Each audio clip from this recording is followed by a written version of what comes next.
सीधा सवाल में बात होगी बजट की। मोदी सरकार के तीसरे कार्यकाल का पहला बजट, एनडीए 3.0 का पहला बजट। और सुर्खियां जो बात बटोर रहा है वो है मिडिल क्लास बम बम। अरे क्या जबरदस्त छूट मिली है। 12 लाख तक की आमदनी जिनकी है, यानी कि महीने में 1 लाख रुपए वो कमाते हैं, तो कोई टैक्स ही नहीं देना। सीधा सीधा 71,500 रुपए बच जाएंगे। स्लैब्स में बदलाव हो गया तो सभी को होने वाला है फायदा। तो मिडिल क्लास बम बम तो दूर हो जाएंगे सारे गम। या महंगाई बेरोजगारी के जख्म जो हैं वो तो जस के तस है। और ये मिडिल क्लास ये कितनी बड़ी होती है। हर कोई अपने आप को मिडिल क्लास से जुड़ा हुआ कहता पाया जाता है। कोई परिभाषा नहीं है, अलग अलग मानक हैं। सब चैनल्स आपको दिखा रहे हैं 31%, मेरा भी 31% मिडिल क्लास है देश की। यानी कि 140 करोड़ में लगभग 42 करोड़ लोग मिडिल क्लास में आते हैं। तो कर कितने भरते हैं, रिटर्न कितने फाइल करते हैं, ये आंकड़ा जब मैं आपको बताऊंगा तो थोड़ी सी आंखें भी आपकी खुल जाएंगी। कितने लोगों को दरअसल फायदा होना है, इससे नैरेटिव तो गढ़ा जाएगा, चुनावी इसके असरात भी होने वाले हैं। मिडिल क्लास ओपिनियन मेकर होती है। और मिडिल क्लास को यह बात मैं खुद भी लगातार कहता आ रहा हूं कि हम बकरा किश्तों पर हैं। हमें नींबू बना रखा है कि जितना निचोड़ोगे उतना ज्यादा रस देंगे। तो हमें कुछ ना कुछ रियायत की, राहत की दरकार थी, वो दी है सरकार ने। लेकिन बस वहीं बात खत्म कर दी क्या?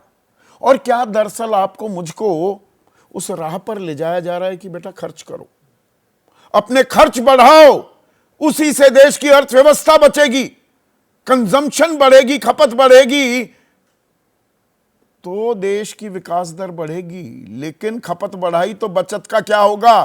ठन ठन गोपाल तो नहीं हो जाएंगे हम। इसी पर आज हम चर्चा करने वाले हैं। आंकड़ों के अंदर the devil lies in the detail. थोड़ी डिटेलिंग भी करने वाला हूं। और कईयों के मन में जो लड्डू फूट रहे थे, कहीं ऐसा ना हो कि पता लगे अरे यार लड्डू फूट रहे थे संदीप चौधरी बिना बात, ये बातें बताने की जरूरत क्या थी। लेकिन मीडिया की जिम्मेदारी होती है असल तस्वीर भी आप तक पहुंचाई जाए। तो आपकी राय, आपके सुझाव और आपके सवाल क्या हैं? क्योंकि वो सीधा सवाल की अब अहम हिस्सा है। भेजिए, इंतजार है, दरकार है। मोदी कार्यकाल तीसरा जो अध्याय है उसका पहला बजट आज पेश किया निर्मला सीतारमन ने। और मिडिल क्लास, मध्यम वर्ग,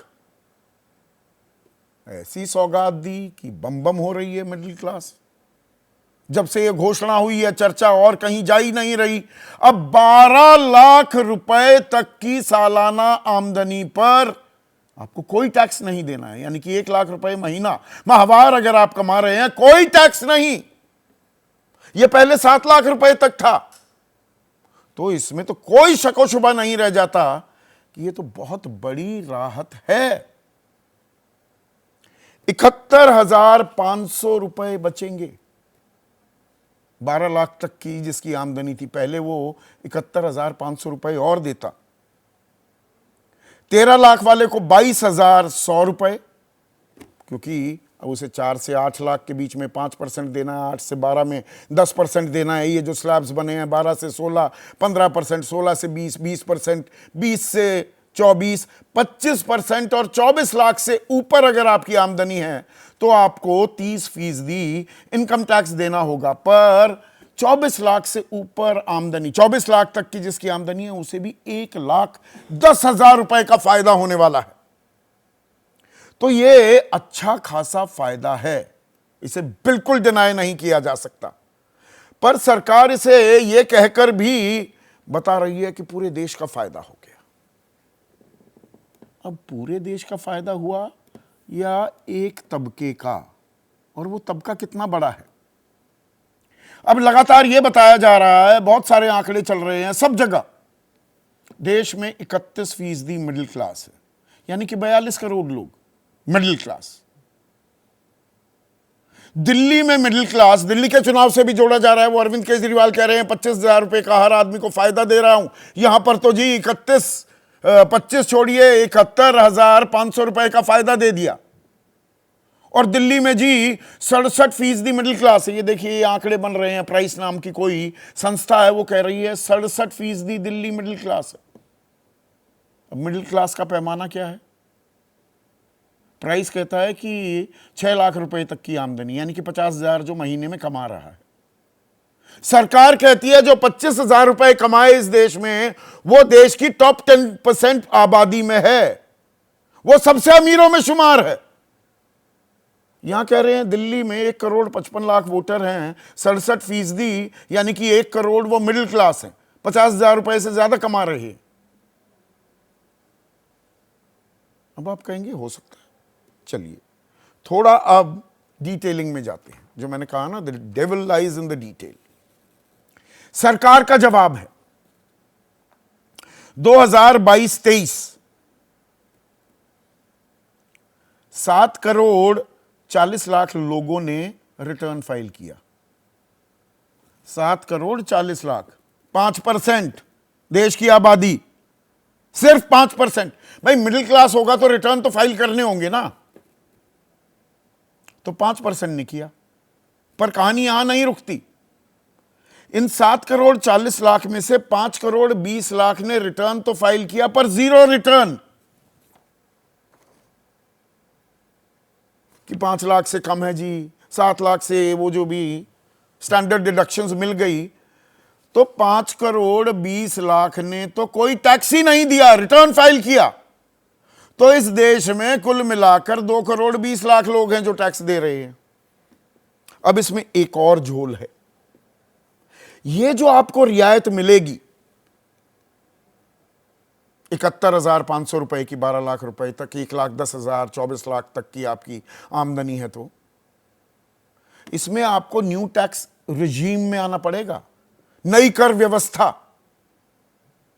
नई कर व्यवस्था क्या कहती है? आपको कोई स्टैंडर्ड डिडक्शन की, जी मैंने मकान ले रखा है तो प्रिंसिपल में भी इंटरेस्ट में भी कुछ छूट मिलती है, जी मैंने मेडिकल इंश्योरेंस ले रखी है, और कोरोना काल में आपने, मैंने, हम सब ने, पूरे देश ने भुगता है। लाखों रुपए के बिल आए, लोगों की कमर टूट गई। सरकार कह रही है कोई बेकार की बातें हैं, इसमें पैसे क्यों डालो, इसमें कोई एग्जेम्पशन नहीं देंगे, आप नई टैक्स रेजिम में आइए, वैसे सीधे पैसे बचा लीजिए। और पुरानी व्यवस्था में अगर आप जाएंगे, जिसमें हैं अभी 28% लोग, तो उन 2,20,00,000 में 1/3 लोग तो अभी पुरानी कर योजना टैक्स रिजीम में हैं, यानी कि उन्हें यह फायदा नहीं मिलने वाला है। यह भी समझिए। तो वो आंकड़ा 1.5 करोड़ पे आ जाता है, 70 लाख और निकल गए। तो ये 1.5 करोड़ लोगों को रियायत मिल रही है और ऐसा लग रहा है पूरा देश खुशियां मना रहा है, खुशियों की लहर दौड़ गई। अब यहां भी बात नहीं थमती। क्या सरकार दरअसल आपको प्रोत्साहित कर रही है? वो इकोनॉमिक सर्वे में भी आया ना, get out of the way, deregulation is the way. सरकार को थोड़ा कंजम्पशन, खपत बढ़ानी पड़ेगी, तभी अर्थव्यवस्था बढ़ेगी। क्योंकि 3 साल के सबसे कम आंकड़े पर आ गए हम, 6.4%, 9% से गिरते गिरते 6.4% आ गए हैं। और विश्व गुरु बनना है तो लगातार ऑन अ कंसिस्टेंट बेसिस अगले 10 सालों तक हमें 8% की विकास दर दिखानी होगी, लेकिन वो तो गिरती जा रही है। तो खपत बढ़ानी है क्या? और खपत बढ़ाने के लिए ही टैक्स में छूट दी जा रही है कि नहीं, पैसा खर्च करो, मकान मत खरीदो, बीमा मत खरीदो। इसका भी एक आंकड़ा है जिस पर मैं चाहूंगा कि आप थोड़ा गौर कीजिए। देश की बचत 2019-20 में, कोरोना काल से पहले, हमेशा समानांतर कालों की तुलना करनी चाहिए। मैं यहां पर ये चालाकी नहीं करता हूं आंकड़ों के साथ, वरना मैं कोविड काल के दूंगा तो वो बहुत बड़ा ड्रॉप दिखेगा, मैं उसमें जा ही नहीं रहा हूं। 2019-20 में 11,61,000 करोड़ रुपए की बचत थी पूरे देश की, आपकी, मेरी, हम सब की मिलाकर 11,61,000 करोड़। वो दूसरा आंकड़ा दिखाइए, आरबीआई है, सॉस। और 2024-25 में ये घटकर हो गई 6,52,000 करोड़, आधे से भी कम में आ गई बचत। तो ठन गोपाल, पैसे बचे नहीं हमारे पास, आम आदमी के पास। सेविंग टू जीडीपी रेशो 32% जो थी हैज कम डाउन टू 8%। सरकार कह रही है और खर्च करो, पर बहुत से लोग आप में से कहेंगे आपको पेट में दर्द क्या हो रहा है, मेरे पैसे बच रहे हैं, उसमें से मेडिकल इंश्योरेंस खरीद लूंगा, उसमें से मकान खरीद लूंगा। बिल्कुल कर सकते हैं, उतना डिसिप्लिन, उतना अनुशासन लोगों के पास होता है क्या? और जब रुपया 86 पार कर चुका हो, एफडीआई लोएस्ट हो, विदेशी मुद्रा का भंडार की बात कर रहा हूं, वो 11 महीने में सबसे कम, 21 महीने की सबसे कम हमारी इस तिमाही में सकल घरेलू उत्पाद की विकास दर है, युवा बेरोजगारी दर दहाई का आंकड़ा पार कर रही है, क्या उससे भी निजात मिलेगी? ऐसा कुछ दिखा है क्या? हम 2/3 जनसंख्या की बात कर लें, किसानों की। 27 रुपए प्रतिदिन कमाता है किसान, मेरा आंकड़ा नहीं, सरकार का है। आय दोगुनी होनी थी 31 दिसंबर 2022 तक, मेरा दावा नहीं, सरकार का दावा था।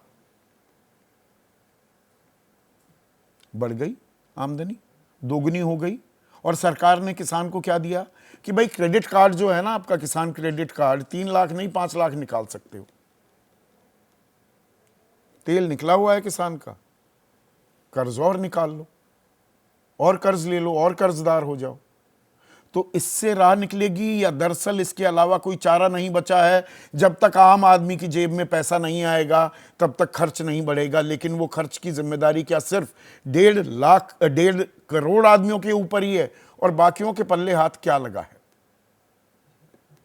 इसी पर आज हम चर्चा करने वाले हैं। ऐसे में आज का सीधा सवाल, मिडिल क्लास बम बम भरेंगे महंगाई बेरोजगारी के जख्म, वो भर जाएंगे क्या? और खर्च बढ़ाओ, ये कहा जा रहा है कि आम आदमी को, और अर्थव्यवस्था बचाओ।